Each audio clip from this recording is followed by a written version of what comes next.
Hey guys, so it's just a little short and sweet one this week, and I wanted to talk to you about the fact that sometimes when people express something to us about the way that they're feeling, we can try and make it better for them. So we can maybe try and say to them, oh, well, that's still good because you want it's something bad.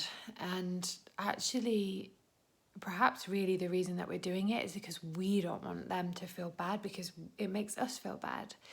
And the thing is, when we deny someone's experience, and it's something that Jim Kwik talks about, he says this really cool quote, which is, if you fight for your limitations, you get to keep them.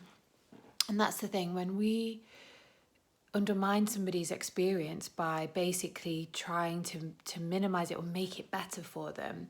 So if they're saying something's really tough and we're like, oh, well, at least you've still got this, etc., then actually we can put them into a position where they feel like they need to defend those feelings. Because they're not being heard.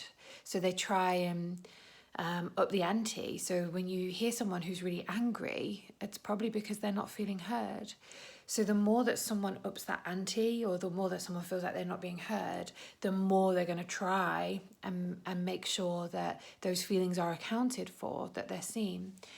And also, one of my good friends sent me this quote about the fact that behind every behavior there is a need, and if you can actually understand what that need is and meet that need, then it can change the behavior completely.